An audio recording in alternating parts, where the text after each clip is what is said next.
guys, welcome back to Anti-War Radio, Chaos 92.7, 95.9 FM in Austin, Texas.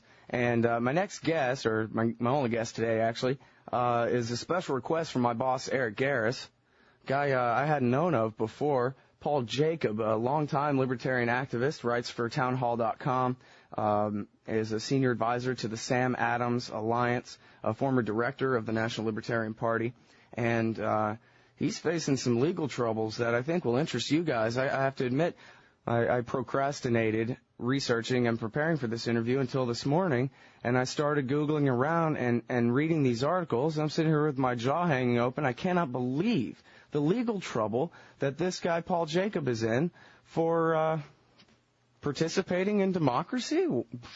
Wow, look out. Paul Jacob, welcome to the show. Scott, thanks very much. Yeah, I read your article, the Oklahoma 3, at townhall.com this morning. Wow, I can't believe it. Give us the background of this case. What's going on here? I've spent a good bit of time pinching myself, kind of hoping I'll wake up, but I think I'm actually awake, and I'm in an America that I would like to see be a lot different. Well, it may be that you and I are having the same dream, dude, but I'm pretty sure this is real. Yeah, I'm afraid it is. Let me give you the background. I worked with a group called Americans for Limited Government a year or so ago, and we were involved in supporting a petition effort in Oklahoma on two measures. One was a eminent domain fix and regulatory takings, a pro-private property measure, and the other was a taxpayer bill of rights, which sets a spending cap and then allows the voters to alter it, but only through voter approval.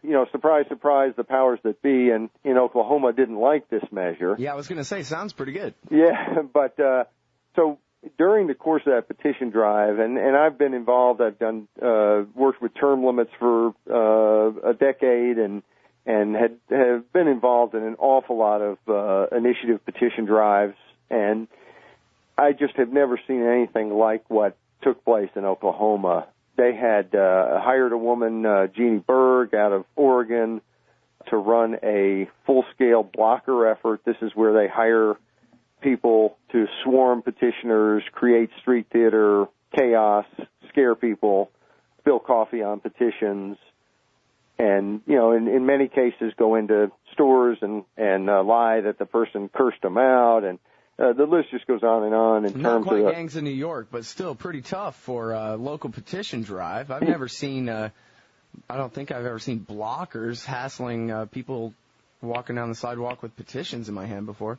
No, it's a somewhat new phenomena and very disturbing because the goal really, if someone wants to go and hand out literature or talk to people against a certain petition, that is absolutely their right to do so. But frankly, it doesn't prevent them from having their time to talk to people to gather signatures and put a measure on the ballot. Sure. What does stop it is when you create a climate of fear and intimidation and threats. And, of course, someone going to the grocery store to pick up a gallon of milk might be willing to stop to listen about what you're doing, but they're not interested in getting in a street fight. And right. And so it was a very devastating effort that was launched there. And, you know, during the course of the petition drive, one of my roles was just to advise, to monitor, and it got to a point where I told the petition company, I just don't see how we make it unless there's some way to get a lot more petitioners.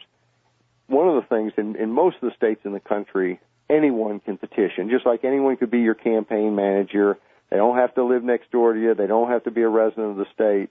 Most states now allow anyone to collect signatures. Only, if you're in Oklahoma, for instance, only an Oklahoman would be able to propose an initiative. Only an Oklahoman would be able to sign the petition, and only Oklahomans would vote on it. But anybody could collect the signatures, take the petition to people, and ask them to sign. So the petition company checked what are the rules there, and Oklahoma does have a residency requirement, but they were told that the residency requirement is of no duration. In other words, anyone can move to the state of Oklahoma and immediately declare themselves a resident and collect signatures. That's what the petition company operated under. In the course of it, I even asked for, are there any legal cases in which, there's some idea of where the court comes down on this? Because, as I'm sure your listeners can well appreciate, sometimes the law seems fairly simple, but when it gets into court, it can get awfully complicated. So in that, I was sent some materials showing that in a previous challenge, no one who had come to the state and been there for a short period of time, many living in hotels or staying with friends, none of them had been struck down as out-of-state circulators. To make a long story short, a number of people moved to Oklahoma, declared themselves to be residents, petitioned. All told, now, I don't know how many people had lived in Oklahoma all their life or moved or what, because obviously I wasn't in a position to know that, but over 1,000 people worked on the petition drive, and it collected on the Taxpayer Bill of Rights, which was then challenged, 300,000 signatures. Nobody really questions that those signatures were of registered voters in Oklahoma, and that was plenty to put the issue on the ballot. But a challenge that was not only brought by some of the people you might suspect, public employee unions, alphabet soup groups that get money from state government, they all opposed it. But what was surprising, at least to some, was that a number of conservative, wealthy, CEO, Republican donating folks also were against it. And as I like to point out to people, there are sometimes folks who don't like mommy welfare but sure are fond of daddy welfare. Oh, that's a good way to put it. Yeah, it doesn't surprise me at all. Usually it's the richest people are the first ones collecting the welfare checks. No, that's exactly right. So this was a very powerful coalition of folks. They challenged, and the Supreme Court came back and said that unless you can show a intent to reside permanently in the state, that you're not a bona fide resident, and threw out all those signatures. Now, this is 300,000 signatures. Well, they threw out enough, basically. And in fact, one of the people that was thrown out and had some 3,000 some odd signatures, which made the overall effort 1,300 signatures short, was a gentleman who had moved to Oklahoma in September of 2005, apparently, from Missouri, had petitioned throughout the 90-day period, and was still living in Oklahoma in July of 2006, 10 months later. And this person was ruled not to be a resident. Okay, now let's sum this up a little bit to make sure, a little recap. Basically, you have these laws you're trying to get on the ballot, basically. Right. And they're for good purposes, to put a cap on growth, to put limits on the state's power to seize people's private property, to give it to other private property owners and so forth. And the establishment, basically, in Oklahoma decides they don't like it. They hire people to harass and block the petitioners. So the petitioners go to the length of hiring people from out of state. You say you checked with all the rules and regulations and guidelines about what it takes to be a petitioner. All the people fulfilled all the technicalities they needed to fulfill. I think I read in your article that you checked the last time a judge ruled on a case like this and went by what he said too. And you got 300,000 signatures, more than enough to have the measures on the ballot for a referendum statewide. Basically, they changed their mind about what qualifies someone to be a petitioner to go around to collect signatures. And then their case rests upon a guy who actually was a resident even under their new bogus definition. Do I have it right? You have it right. Under their new, what I would consider a bogus definition, this person would be thrown out because even though he's lived in the state for 10 months, he doesn't have some evidence that he plans to live there the rest of his life. Well, and that's the new definition then? Yes. To me, the underlying residency statute in Oklahoma is now in federal court being challenged on constitutionality. And I think that the idea that you have to intend to reside someplace permanently is just not going to stand, because obviously, people go to school sometimes out of state. People are sometimes relocated in their job for a couple of years. They're not supposed to be voting in their old state where they're not a resident, don't pay taxes, don't have a home, so on and so on. And obviously, if you're relocated to Oklahoma for 3 years or 5, you're not supposed to sit there and not have any rights as a voter.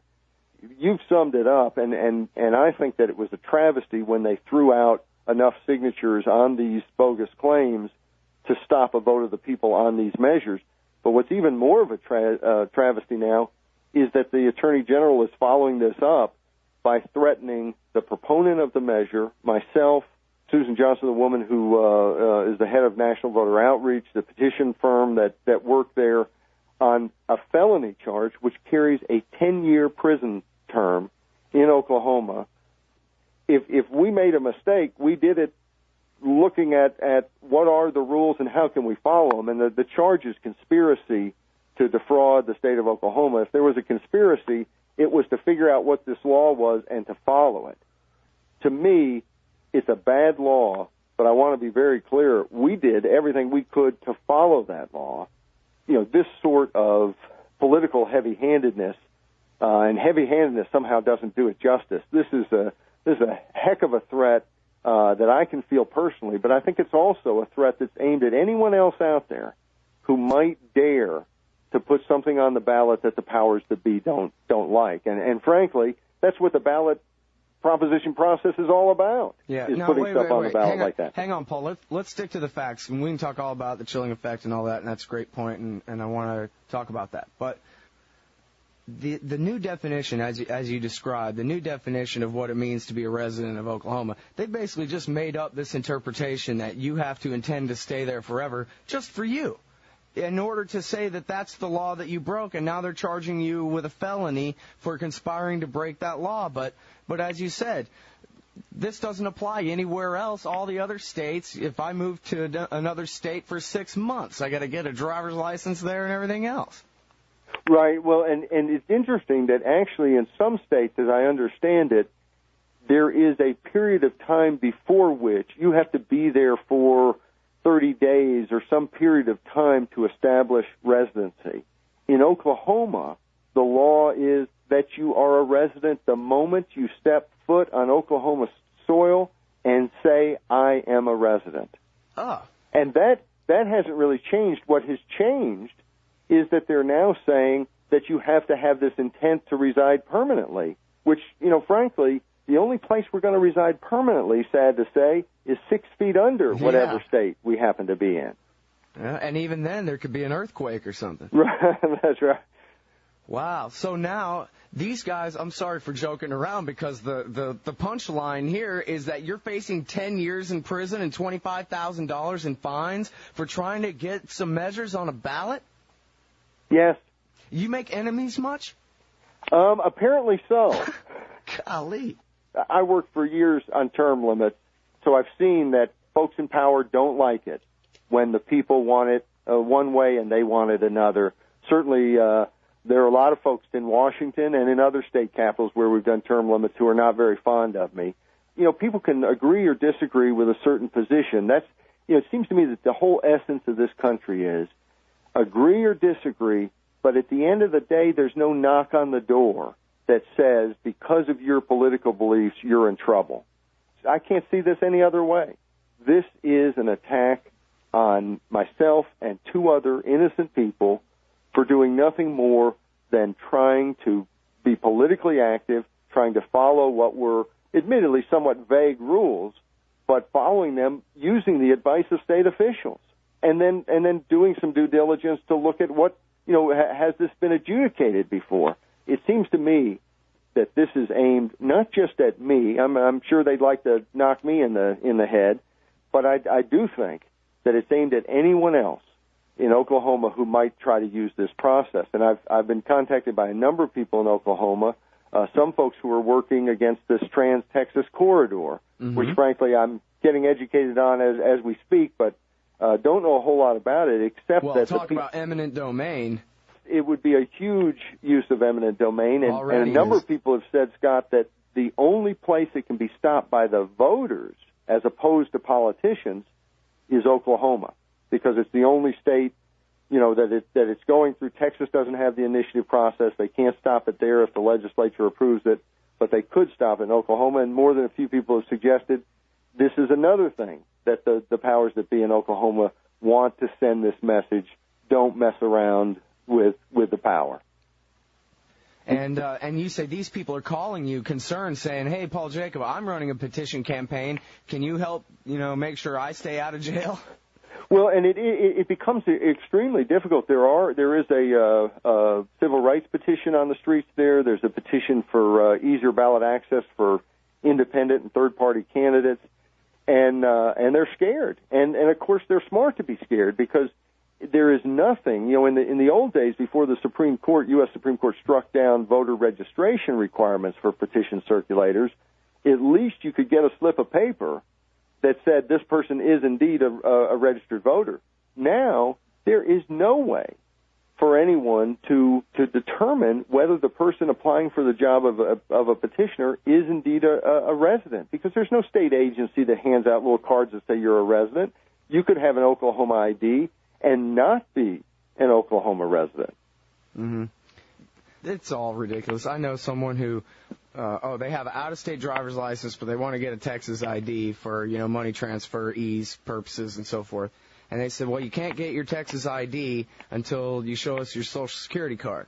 So, well, I don't have it, but I got a passport. How's that? That's from the national government, has my picture and everything. They said, nope, you need your Social Security card. The Social Security card doesn't even have a picture on it or anything. He says, well, what I got to do to get a Social Security card? I said, well, just go downtown and show them your driver's license. I'm sorry to go off on that tangent, but it's like that movie Brazil, where everybody's just, doing their little job and not paying attention to how irrational it is, It's a great movie, and for anybody who hasn't seen the movie Brazil, when I first watched it years ago, it was a movie about the future.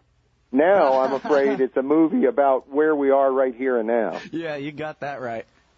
Yeah, and in fact, some places you got the air conditioning tubes everywhere, and no, okay, we don't have centralized communist air conditioning yet, thank God, but we're headed that way.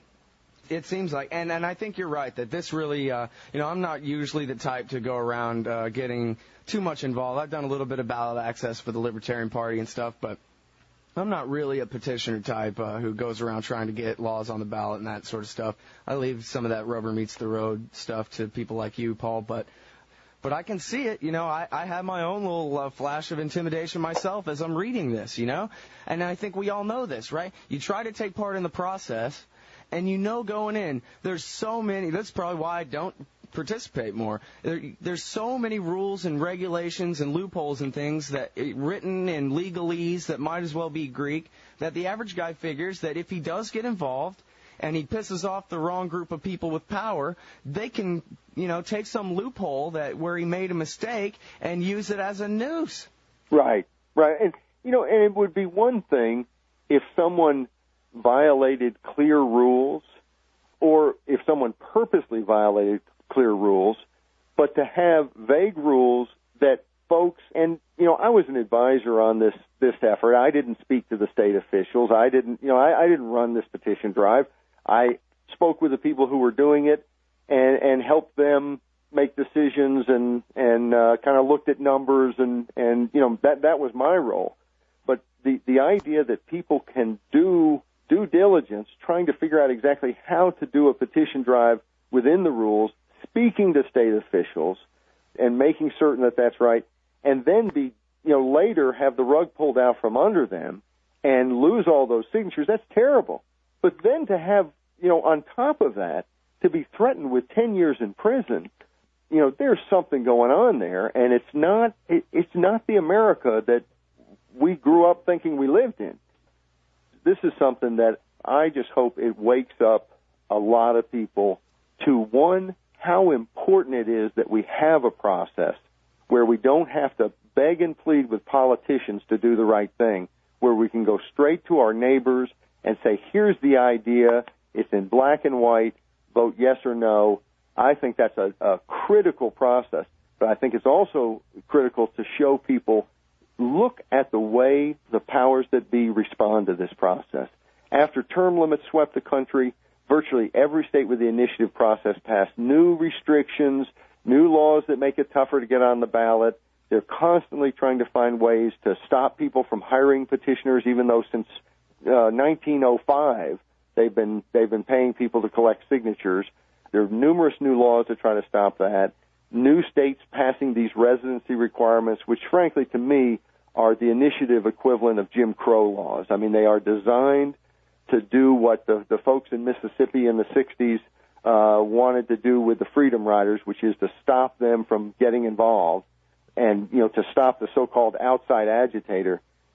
This is a situation that most Americans don't see on the news, don't read in their paper, and frankly just don't know anything about for those obvious reasons. And that's why I think it's so critical. I have a couple of attorneys who have advised me, don't talk too much.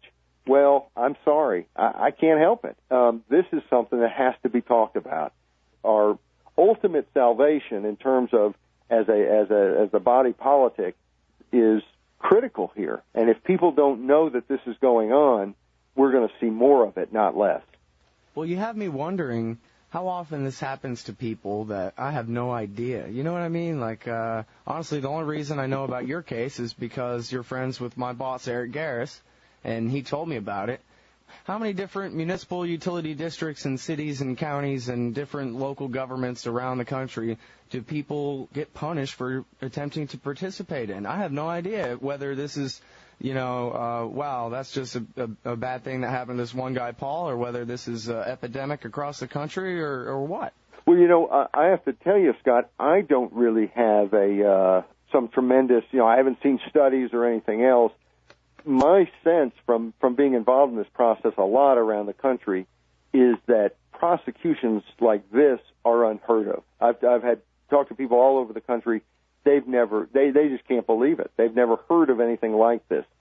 Well, at least that's good. Well, it is good. No offense. It is good, but I see it as for years they have sought to somehow block this process, hiring paid blockers, using the legislature to pass all kinds of restrictions. Those have not stopped us. They haven't stopped the people, whether it's an issue I agree with or not. People are getting things on the ballot and able to make a difference. And so I see this as an escalation of the same desire to stomp on democracy by the powers that be. And so I don't think this is something that's happened oftentimes, if at all, around the country. But I have real fears that if it's successful here, you'll see it plenty. Well, the blockers that you talk about. Some guy, imagine, guy walking down the sidewalk, take a look at my petition. I'm trying to get this law on the local ballot or the state ballot, what have you. And he's got a bunch of the opposition following around heckling him all the time. That sounds to me like the kind of thing, we're talking about government, so-called property, public sidewalks, and so forth. It seems to me like a judge somewhere would put an end to that, no? It's interesting. They should. It's difficult because, you can't have police and judges at every street corner, and you have an absolute right to go out and hand out literature against a petition effort. Absolutely. To speak against it. That's fine.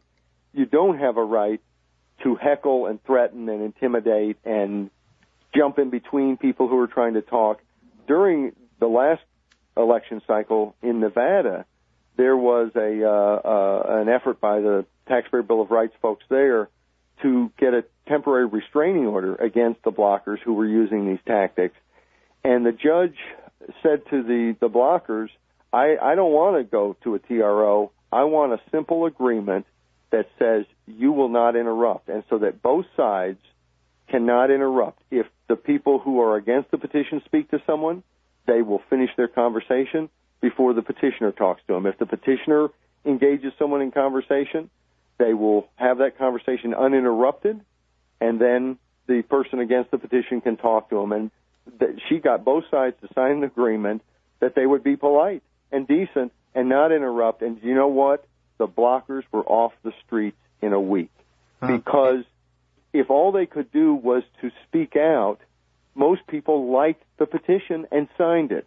It was only when they could harass and scare and intimidate that they had the effect that they wanted. And so all of a sudden the blockers were gone. And that's a good tactic by the judge, too, to avoid a court ruling about a speech issue on a sidewalk like that and just get them to agree sort of out of court kind of.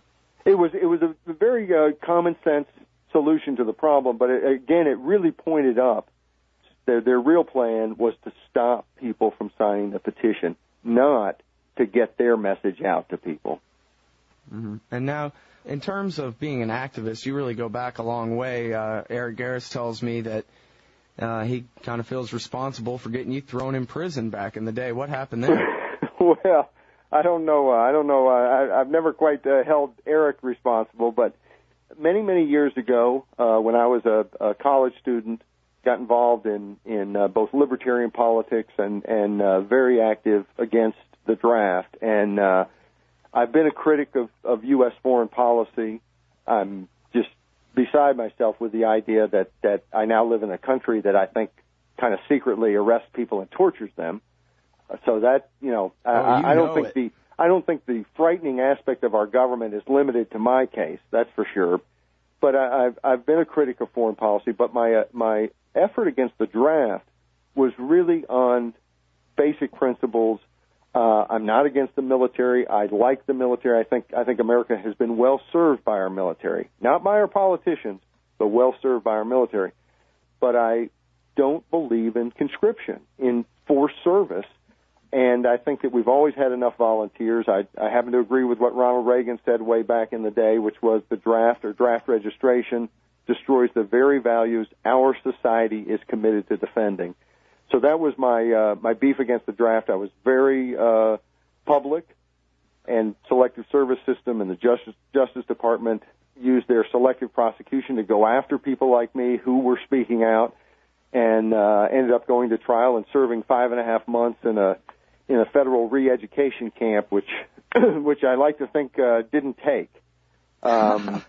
But it sounds like you still take responsibility for your own actions, so it doesn't sound like they work too well on you there. No, and it's funny because I can't help but kind of think back to that, but in a sense that was so much different in that I confronted a law, said this law is wrong, I'm not going to go along with it, and so in some ways I did have a little bit more control of dictating the action, I guess. And, of course, this is just out of the blue. This is a law that we sought to abide by. And so it's just, it's much different in that sense. Yeah, this isn't civil disobedience. You're just being persecuted is all. Yes, and this is one that, I have to tell you, the other one I knew was reality from the get-go, but this is one where you just sometimes wake up and think, is this really happening?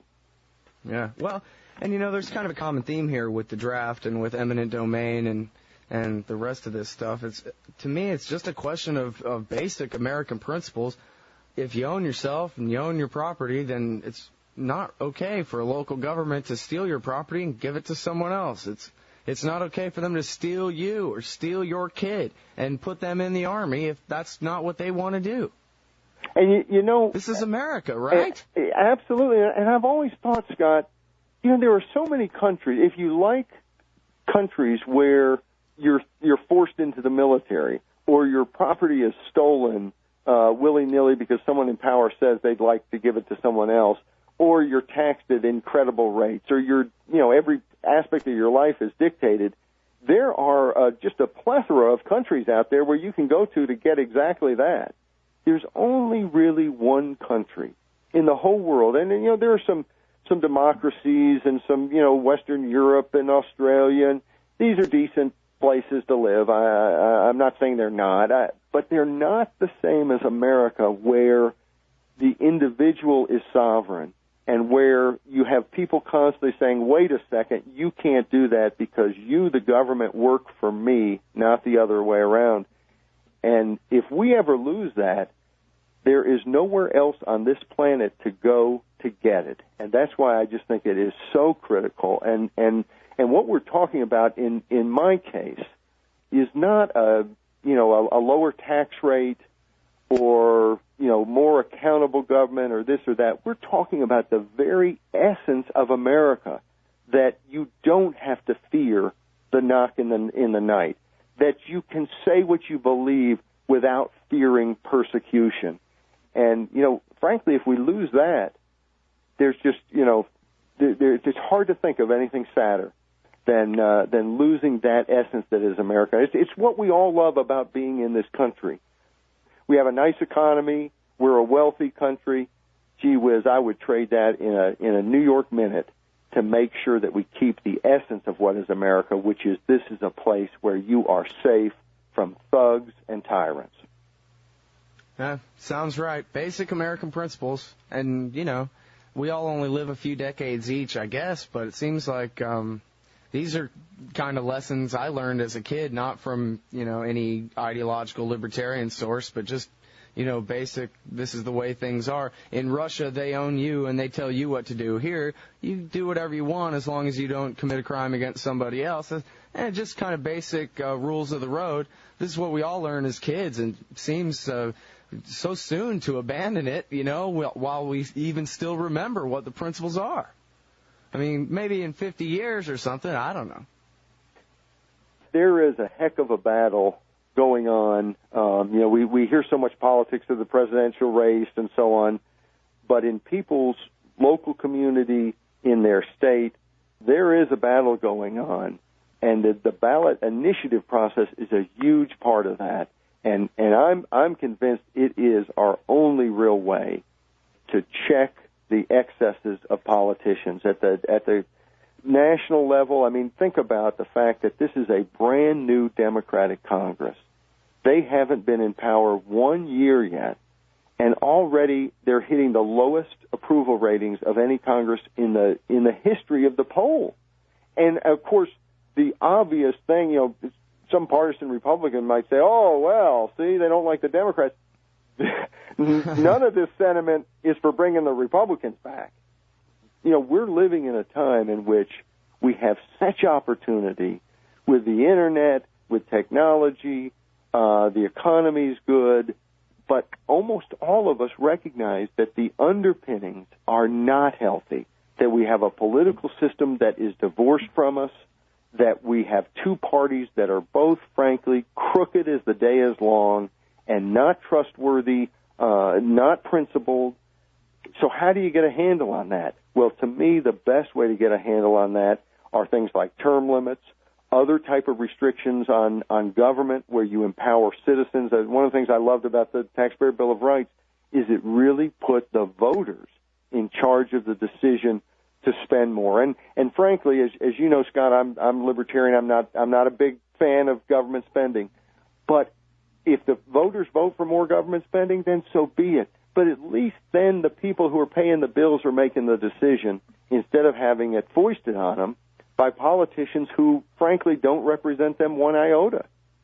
And we've got to start making more people aware of some of the ways to right the ship of state, because I think virtually everybody recognizes we're in a heck of a lot of trouble. It's not about dollars and cents. It's about principles, and it's about freedom, and it's mainly about citizen control of government. We, the citizens, controlling the politicians instead of the other way around. Well, it sure seems to me like 2007, 2008 is a perfect time for a Ron Paul campaign for presidency. I saw in your Wikipedia entry, I hope you can confirm it for me, that in 1985, when the state was persecuting you for refusing to be conscripted into their military, Congressman Ron Paul came and testified on your behalf at your trial. Is that right? He not only came, he was fantastic. And, you know, I had never met the man at that point. He flew in. My defense fund had agreed to pay the cost of his last-minute private. You know, he had a pilot who flew him up for the trial in Little Rock. Somebody contacted him afterwards, and he said, no, that's my donation. A heck of a guy. Happens to be right on the issues, but I think also anybody who's ever met him, whether they agree or disagree with his policy positions, would be very impressed. This is a heck of a nice guy, a heck of a committed, principled guy. Went to testify against conscription at the trial of a man he's never even met. And that was 20 years ago. Yes, and look at the excitement he has caused. He's not getting a whole lot of coverage in the mainstream media, but thank goodness with the Internet, people can get information and get together in ways that they couldn't years ago, and he has gotten a tremendous amount of enthusiasm. And I think part of that is people know he's telling them straight. He's addressing what you identify as the crisis. It's not an immediate Great Depression or anything like that. It's the whittling away of our Bill of Rights, of the separation of powers, the checks and balances, the old forms of our government that kept us free, and the granting of unlimited power, basically, to those who police us. And that's what he's running against. And that's why people are latching on as well, I think. Yes, and in fact, I think because of his principled stand against the war in Iraq, you have an awful lot of people who might not agree with him on other stuff, but you look at the Democrats, and, even though they sure sound like they oppose the war, when push comes to shove, none of them can say that they'd end it. The issue I'm involved in, it's not about whether you're for the war or against the war so much as we need people in public office who actually believe in what they say and will act on their beliefs, because that's the only way we, the voters, get to really have say-so. If when we elect people, they ignore us and go huddle with special interests, which is, of course, exactly what happens, then our votes really don't matter that much. And in the last election, an election before that, the presidential elections going back, it really didn't matter who you voted for in terms of most of the major policies. With someone like Ron Paul, he actually believes what he's saying. And so it will make a difference. Although I have to say, chances of him being elected president are pretty slim. And for folks, who are as frightened as I am about what's happening to our country, we are all going to have to get in the game. We're not going to have somebody on a white horse save us. My favorite guy on a white horse is Ron Paul, but he's not going to solve the whole problem. It's going to take all of us getting engaged and speaking out and not being afraid to take part in our politics and in our government. And that I would urge people to help me. I don't know how else to say it. I need your help because I'm facing an attorney general who has pretty unlimited resources. And I think this is a threat not just to me, but to everybody. And I'd urge people to go to freepauljacob.com. Hey, I was going to say that. And you can get all the information. The legal documents will be put up there. The indictment's already up there. All kinds of explanation. And just an ongoing information on the case.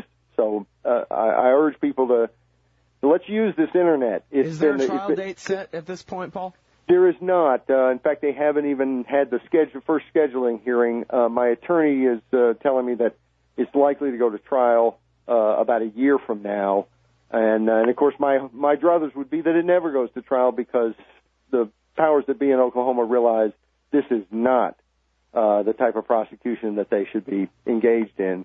But I don't expect them to kind of come to that conclusion. And so. We have to face that. There's also an underlying federal court challenge to this law, right? Which I'm very hopeful our side will win. Not only, of course, would it mean an end to this prosecution, but it would also mean, I hope, an end to these types of laws around the country, which are designed to do nothing but to separate us, to stop people who are working at the most grassroots level of a petition drive ballot measure from communicating and working with people who happen to live across the border. Hey, let's take our corrupt system and export it across the world with force because it's so perfect. Hey, let me ask you about one more thing real quick before I let you go, Paul Jacob, from townhall.com and the Sam Adams Alliance. You wrote this article about hotlining bills in the Imperial Senate, and I've never heard of this before in my whole life. Can you please explain this outrage in 2 minutes or less? I'll do it. I'd never heard of it either until I read something in the paper, and I thought, oh, my goodness. In the U.S. Senate, they have this procedure called hotlining. There's a phone in every Senate office. If the majority leader and the minority leader agree that a bill should pass, they can call all the senators' offices, and they often give the senators 15 minutes to object. If they don't object, and, of course, they may be out to lunch, if they don't object, then the bill passes without any debate, deliberation, or a real vote. And it'd be one thing. Sometimes they use this for naming post offices. I don't know why they're naming post offices to begin with on the floor of the U.S. Senate.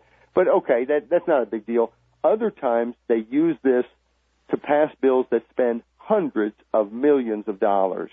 And so I've been supportive of these efforts to get Congress to actually read the bills they pass, and I think they ought to actually vote on them, too. I don't have the Constitution in front of me, but I'm thinking, isn't it Article 1, Section 3 or something has language that mandates that they have to actually vote on their laws? I would think it does. I'm not sure, Scott. That Constitution that many of us revere is a relic in Washington, D.C. It's good for a laugh every once in a while when a constituent calls and says, hey, what about the Constitution?